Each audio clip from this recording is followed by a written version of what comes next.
농부들이 부자 되기를 희망하는 부정농협TV 부농TV의 리포터 조봉춘입니다. 반갑습니다.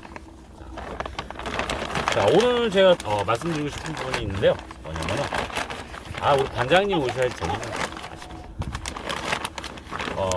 질산칼슘, 그러니까 칼슘에 대해서 좀 말씀을 드리려고 그래요. 지금 이제 한창 칼슘이 많이 필요할 시기입니다. 이제 기존에는 이제 질소분을 많이 흡수를 할 거예요. 근데 앞으로도 사실 질소분을 날이 추워지면 추워질수록 식물은 빠르게 흡수해요. 훨씬 더 많이 흡수합니다.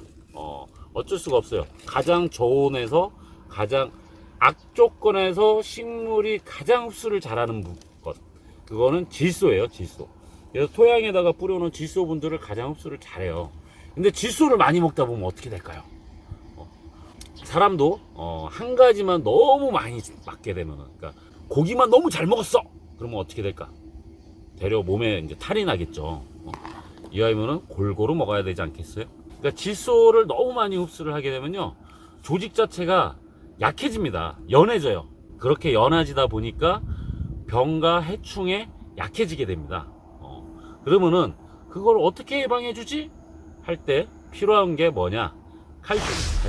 자, 그래서 제가 이제 가져온 게 여기 이제 요거는 이제 질산칼슘이에요. 여기 보시면은 자, 하얀색 알갱이로 이렇게 되어 있습니다.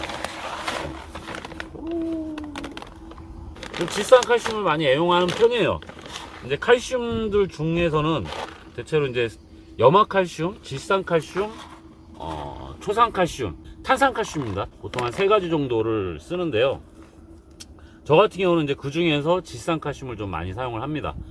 염화칼슘이나 질산칼슘이나 가격은 쌉니다. 뭐 탄산칼슘이 조금 가격이 더 나가는데, 보통 영양제로 이제 많이 팔죠. 그 농약방에 가면은 탄산칼슘 해가지고 뭐 한 병에 뭐 10,000원씩 팔고 그러는데, 요거 같은 경우 25kg에 20,000원이에요.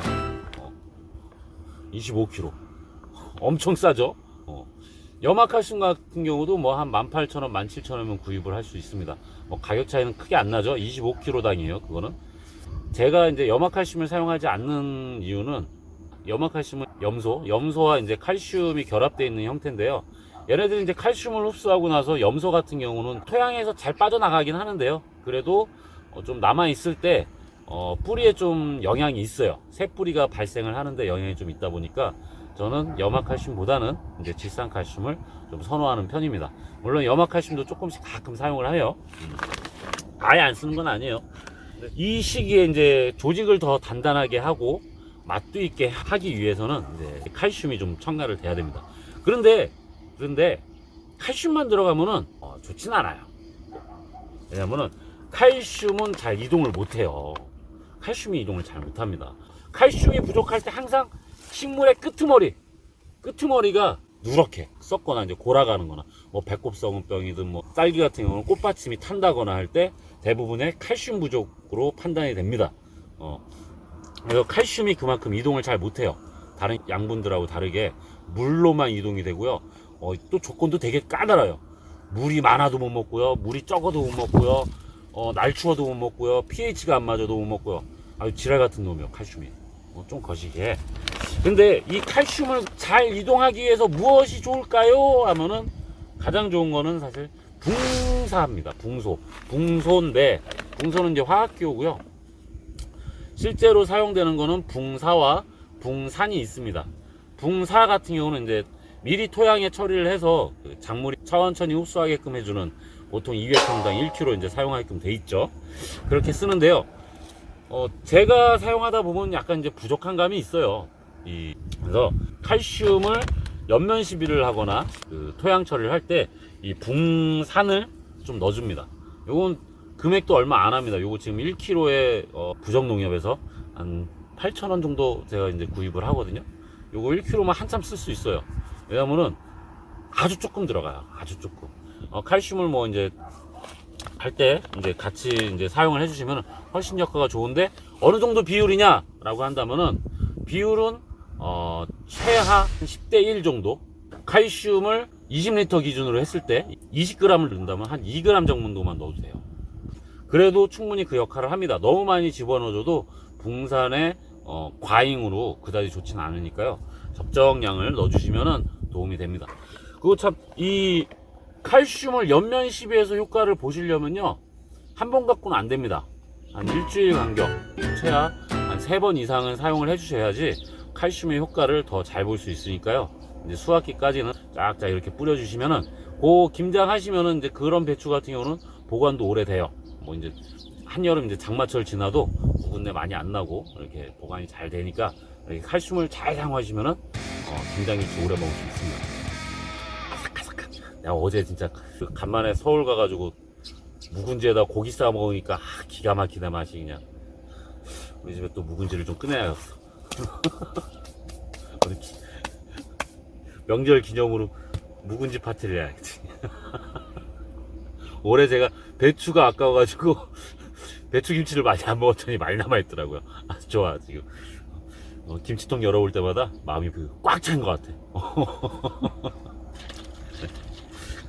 참, 그리고 이렇게 칼슘과 붕산을 사용을 하시면서 또 한 가지 이제 첨가를 해주시면 좋은 게요, 황이 들어가면 좋아요. 황이. 황. S. 화학기호식으로 S입니다. 황은.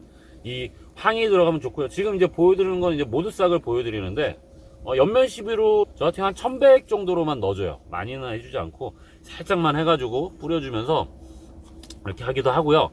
아니면은 모두싹이나 뭐 이런 발효유황, 다른 발효유황 제품도 있어요. 그런 걸 사용해 주셔도 되고요.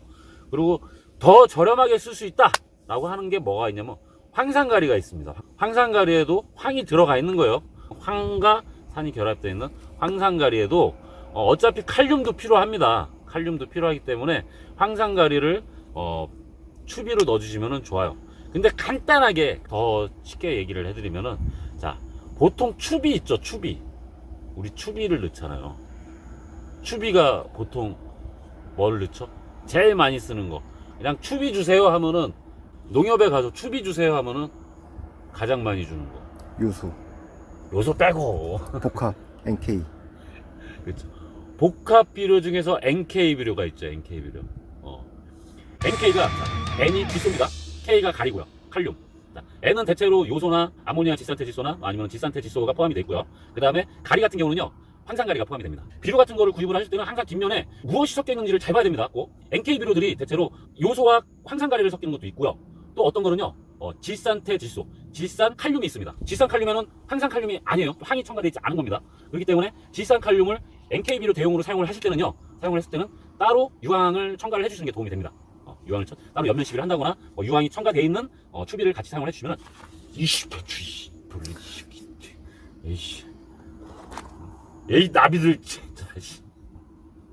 그 손송표를 잘 보셔야 돼요. 무조건 야 황산가리인 줄 아는데 NK 비료 쓰면은 좋대. 이게 뭔 소린가? 자, NK 질소도 3가지 종류예요. 요소태, 가장 많이 쓰는 거 요소태 질소입니다. 정식 명칭은. 그 다음에 암모니아태 질소, 암모니아와 질소를 결합해 되어 있는 거예요. 그 다음에 질산태 질소, 질산태 질소, 질산. 이렇게 그 3가지의 종류가 있어요. 질산태 질소, 요소태 질소, 암모니아태 질소 3가지가 있습니다. 그 중에 어떤 거를 사용하는 거에 따라서 그 뒤에 칼륨과 칼슘을, 어떤 칼슘을 넣는 거에 또 결정이 돼요. 이거는 이제 말이 길어지니까 제가 나중에 설명을 드릴 건데요. 어쨌거나 NK 비료는 대체로 2가지가 돼 있으니까요. 거기에 손송표를 보시고서 황산가리가 아닌 제품이다 라고 하면은 황산가리를 따로 첨가를 하시거나 이제 추비로 따로 첨가를 해주셔도 되고 연면 시비를 해주셔도 됩니다. 이렇게 사용을 해주시면 되고, 만약에 황이 첨가가 안 돼 있으면 또 황을 따로 연면 시비를 해주시면은 황이라는 것이 이제 이 단백질 합성에 이제 도움이 돼요. 아미노산 합성에. 아미노산 준다고 아미노산 되는 거 아니에요. 자꾸 뭐 영양제 뭐 아미노산 좀 좋냐고 그러는데, 개뿔이 아미노산 먹고서 무슨 얘네들이 아미노산이 돼. 그런 거 안 돼요. 그거 구라야. 거짓말이야. 저도 아미노산의 용도로 넣지 않습니다. 절대. 얘기할 거 겁나 많은데 그런 것까지 얘기하면. 나중에 좀 겨울 되고 얘네들 작물을 키우지 않을 때 한번 그런 것들을 종합적으로 몇 편을 나눠가지고 한번 설명을 드릴게요. 이제 아미노산이나 뭐 이제 비료에 혼용하는 방식, 앞에 어떤 거를 썼으면은 뒤에 거는 무엇을 쓰는 게 좋을 것이냐라는 거를 나중에 이제 기회가 되면은 차차 설명을 드릴 거고요. 어쨌거나 지금은 추비를 할 때는 NK 비료, NK 비료를 주시면은 질산 칼슘을 바로 주지 마시고 염화칼슘을 주셔도 괜찮습니다. 하지만 저는 이제 근데 대체로 황산가리를 추비를 주고 그 다음에 황산가리와 지상 칼슘을 따로따로 해서 이제 넣어주는 편이에요. 그렇게 사용을 해주시면 되고요. 이제 흙 속에 넣어주셔도 되고 뭐 연면 시비를 해주셔도 되고요. 바로 혼합해가지고 사용하는 건 괜찮습니다. 혼합을 해서 오래 놔두면은 굳어지지만 바로 혼합을 해서 배율을 낮춰서 이제 한 1000배액 정도로 뭐 500배 안 해요. 저는 잘 한 1000배액 정도로만 20리터당 뭐 20g 정도만 넣어서 그 혼용해가지고 바로 사용을 할 때는 크게 문제는 없습니다. 그러니까 그렇게 사용을 해주시면 됩니다. 자, 어쨌건 오늘 이제 이 영상에서 도움이 되셨다면 좋아요, 구독 부탁드리고요. 이제 한창 찬바람이 살살 불어가지고 일하기 딱 좋죠. 요럴 때 벌레들도 먹기 참 좋아요. 이제 그 벌레들이 이제 그 배추 속으로 쫙 기어들어갈 겁니다. 그거 이제 방지 잘 하시고요. 다들 즐거운 농사가 되셨으면 좋겠습니다. 감사합니다.